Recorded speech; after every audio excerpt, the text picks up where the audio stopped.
I think if I hear you call me Becky one more time, six-pack, I'm gonna pop your tops. All 6 of them. Who are you?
Hey, this is Matt once again. We're about to another video. There's another paid request, this time from Efree. Thank you so much for that. And for those interested in requesting any type of videos or topics, randomness, reviews, commentaries, whatever, feel free to send them either directly to my PayPal or join my Patreon. Both links are down below in the info box. And this is for the... Some places say 2018, some places say 2017, so I don't know which one. So I'll say 2018 for sake of argument. Because it says here 2018, Revenge. And right there it says 2018. So for sake of argument, I'll just say that. See, you can't see it, of course. Somewhere there it says Revenge 2018, but fuck it. Now, this is a film that I do like. I rather did enjoy. Now, some would say, well, Matt, isn't that kind of a feminist movie? Yeah, I guess, yeah, you could, yeah. But you know what? This is one that if you're going to make one, this is something I can easier time to swallow. Because it's bloody, it's primal, it's to the point, it's kind of an ode to exploitation films. Even back in the day when you had films like Savage Streets, all these other films where you have the woman, and you have the, in this movie, 3 scumbags, and a survival story. And yes, this movie is unrealistic. It is. If you go into this expecting a realistic journey into survival, you're not getting that. It's more stylish, it's bloody, but it's satisfying. Because the thing with me, number one, when you have a lot of these movies, there's so many of a certain type that nothing really sticks out anymore when they're making like 10, 15 of them. So if you're going to do it, you either got to do it different, unique, or you got to do it well. In this case, some beautiful lady played by Matilda Lutz. She is with this guy who is a scumbag, who's cheating on his wife, and invited her to this place in the middle of nowhere, middle of the desert for the weekend. The guy's going to have a hunting trip. These 2 buddies come a bit early. So the 3 of them are going to go on a hunting trip while she stays behind. This is a French film. So I'm not familiar with much of the actors, but I thought they did fine for what they needed to do. And they're before the hunting party, all that, her and the 3 guys are having fun, they're drinking, dancing, but then the next morning, while the one guy's away and the 2 buddies are behind, one of them says, oh, you were flirting with me last night. But it's more about the guy's a scumbag, not he's a guy and guys are evil. That's what I mean by if you're going to do it a bit I don't know if I want to say smarter, or I don't know if I want to use the word more clever, but you base it more on who the person is, not because it's a guy, or it's black, or it's white, or this blah blah blah. It's more of, oh, this person, you can tell by his personality, you tell by the way he talks and moves that this guy's a scumbag. And there are scumbags in the world. Hate to be secret. Hate to inject that secret out into the world for people to know. Scumbags of every sort. Guys and girls and both and neither. And so he rapes her. They do that in a way so it's not just, rape scenes. In movies, they're meant to invoke a visceral reaction because it's something that happens in reality. But at the same time, the way it's done here, I prefer over I spit on your grave. Or some of that sort. Because it's supposed to be uncomfortable, so to say it's uncomfortable is kind of a no shit. But it's one of those things, if I watch it and they try to do more, I just fast forward through it. Just like, I already know it's one of the most evil things that you can do, in my opinion. Messing with kids, rape, of course murder. But with murder on film, at least you're watching special effects, makeup effects, things of that nature. That, or something with kids, this... Sorry, I didn't mean to go twitchy. I don't know, just reaction. And even I did not mind the direction by Coralie Fargeat. I don't know what else she's done since then. I don't know how, as a person, whatever. I like her stylish approach to this. I thought it was a stylish, good-looking movie. I thought the score had a pretty decent, sometimes synthesizer feel to it. I liked certain decisions, like the second guy's watching, and then I guess to drown out the noise or whatever, he walks away, and then he turns on the TV, and then he jumps in the pool to further make the noise disappear. I guess maybe to make him feel less guilty, whatever, as his buddy's doing that. So the one guy gets home. She's like, I'm going to tell your wife everything, all this. The guy tries to sweet talk her. The three of them corner. She pushed off this cliff and she gets impaled. And yes, the way she gets impaled, there's no way she's living. It's fucking ghastly. It's bloody. Holy shit. Granted, on the news, I've seen people survive weirder shit and crazier shit. I've seen plenty of stories where people fall from a fucking plane and somehow survive. And that's what they're doing for this movie. And I'm like, okay. It's a hard pill to swallow. But I'm enjoying the aesthetic, the look of the film. The actors are doing their job fine with me.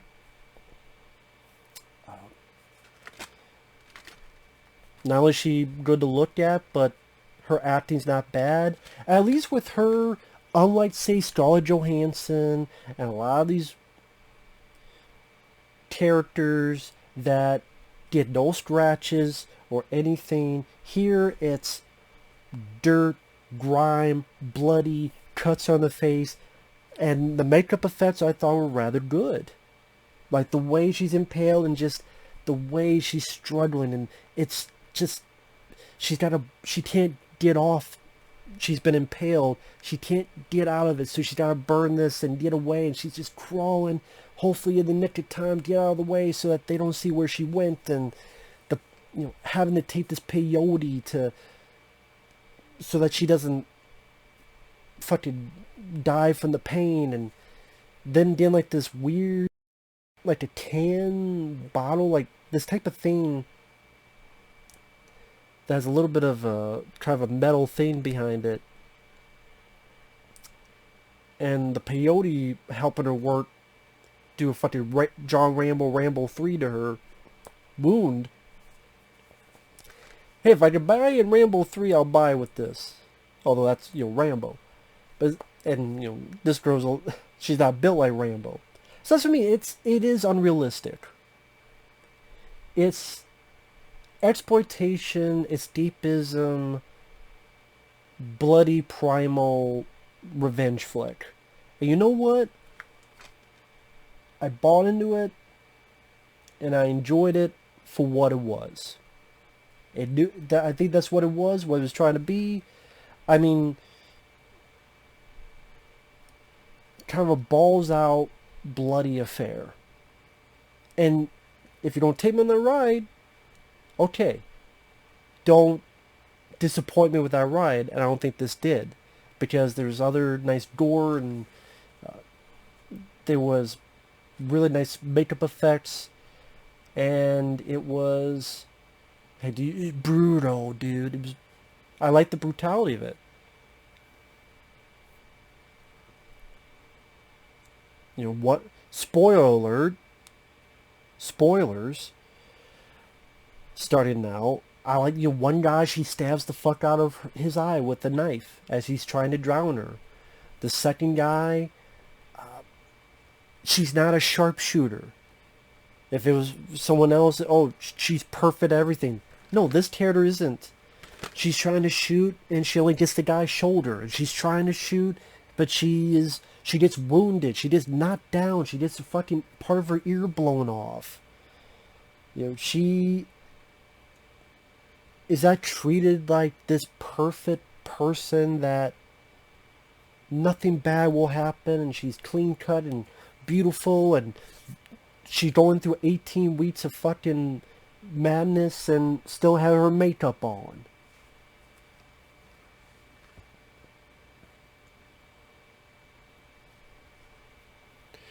And like I said, I think the makeup of there's a part where she realizes the guy chasing her has his boot off, so she breaks some glass, and thankfully the guy stepped on it, and you have this visceral moment where the guy's trying to pull this glass out, almost to the point of comical, where he's like trying to pull this out, and he's like, and this big thick piece of glass he pulls out of his foot, and then he's like laughing because of his a big accomplishment of being able to pull this off. Yeah, it was so, like, that was almost comical, but I think that was a point to that bit. And how I like that the director didn't cut away from the violence. Like, there's a again, spoiler, this character has like 2 dream sequences, one after the other, and each point she gets her head blown off, because it's a nightmare, and it's fucking some of the bloodiest, most graphic head explosions.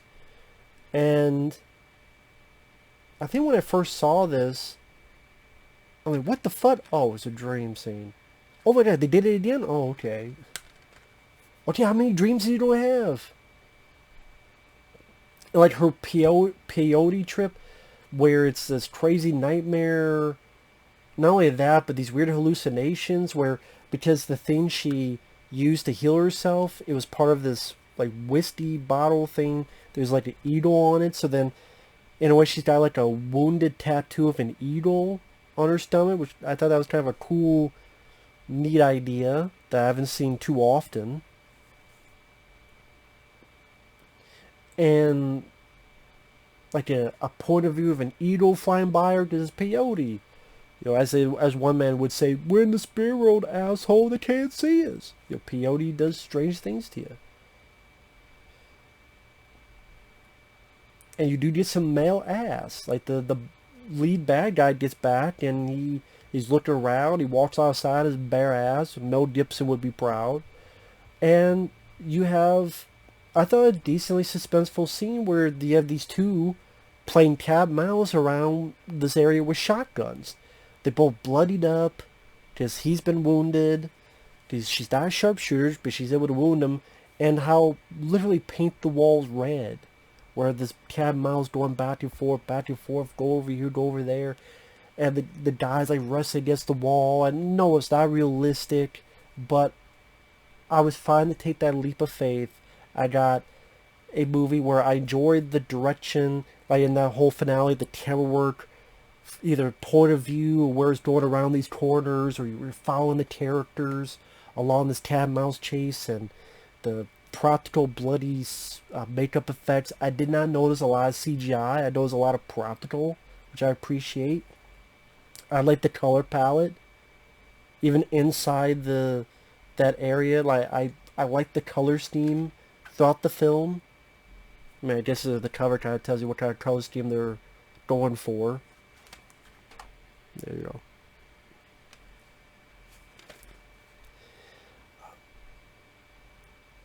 And it made me go, wow, this chick's badass, man. She's badass.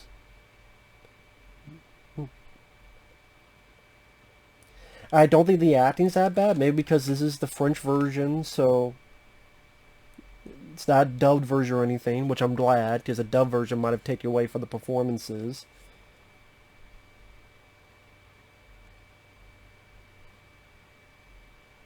I think there's some entertaining bits of style and camera work in the film. Like I said, I think the makeup effects are bloody and primal and brutal. She's badass, but she's also sexy. So, yeah, they're doing feminism, but they're also putting the exploitation in there as well. And that makes it an easier thing to swallow compared to a lot of the stuff they do nowadays. It is like back in the day where, yes, if okay, you have a girl going after bad men. Is that because men, women, blah, blah, blah, all agenda shit? To me, it felt like, no, these are three assholes, and she wants personal revenge because they fucked her up, and she's going to fuck them up. And that's the primal story I got out of it, and that's what I appreciated out of it. It was simple, it was straightforward. I do think the film is a tad too long. It's an hour and 48 minutes. I do think there's about 10 minutes you could shave off certain scenes. I mean, an hour and 48 minutes is pretty lengthy for such a simple story. I don't think it need to be that long. Like I said, I do think there's 10-15 minutes you could have shaved off. As for, you know what, a lot of times I go into films wanting to escape reality. So I'm fine with a movie be a bit unrealistic, but if it's going more for the fun, visceral, superficial moments I'm yearning towards. Like if you have Black Widow that's unrealistic and she gets in a fucking car and the car gets blown up by a fucking bazooka, she comes out with no scratches. I'm like, some superhero bullshit, whatever, and she doesn't even have superpowers. But the unrealism is she gets impaled. I'm seeing this cool, gory, graphic makeup effects, and again, I've seen weirder shit on the news, but she's like trying, and I see her turmoil. I see her trying. I see her struggle. Actually seeing the character struggle, and by her struggling, and by her just trying to make it one step at a time and trying to heal herself, I'm able to sympathize her based on actions. Because it's not like it's an in-depth character she's playing. It's not like they say a lot about her history, her life, her... It's more about, based on what she's going through, I'm able to feel bad for the character. And because of just how scummy these guys are, yeah, I want them to see they're just desserts. And it doesn't pussyfoot around it. It doesn't pussyfoot away. It doesn't cut away. No, it's, I'm going to stab this motherfucker in the eye. Or I'm going to shoot this guy through the fucking head. I like the stylistic shot with the second guy where you see a gunshot go through the back seat. So you get the idea it's a headshot and a bloody headshot. But and in the finale where you're literally painting the walls red with the amount of bloodshed. So I appreciate that. That's more my liking on an exploitation level than fucking pansy ass thing like Black Widow or some of these other movies of today. And I didn't feel like I was being lectured with an agenda. It felt like this is a simple basic story. Woman survived against these three scummy guys, but it wasn't sit me down to give me 5-10 minute lectures about agenda bullshit. At least I didn't feel that way. And I thought Revenge worked. Granted, the film doesn't really get talked about, didn't really do much when it came out. But if you want to see a chick get fucked over and then get revenge in a bloody way, if you're able to overlook its unrealism, because no, it's not a realistic movie, but it's a bloody movie, and I've said like the 10th time now, I appreciate, because they don't do a lot of practical makeup effects anymore, so I appreciate a director that goes gusto for that, but granted, that's not automatically a win for a movie, but it's a step in the right direction. And in the acting, I wasn't bothered by. Even the scummy guys, people may say they're being over the top and how bad they are, but I bought into it. Like, it didn't feel that way to me. Maybe because I saw just recently the film Karen. I see how that woman is a Karen and her character's name is Karen. I saw how over the top her role was, and I'm like, now these guys I don't think are over the top compared to what I saw in that fucking movie. With how she... That's another story. But that'll probably be uploaded before, maybe before or after this. Like, that I thought was comedically over the top. And in this, I thought if there were times we were trying to be comedic, I do think it was on purpose. That's just me. But yeah, I did like the film. Again, superficially, I think it's a good-looking movie, stylish movie. I like some of the camera work. I like the score. They fit the film well. And overall, like I said, other than shaving about maybe 10-15 minutes on the running time, because I do think there were times it was a little bit too long. Overall, I liked it. I still liked it. So with that said, thanks for watching. Take care. We'll see you guys later. Bye-bye.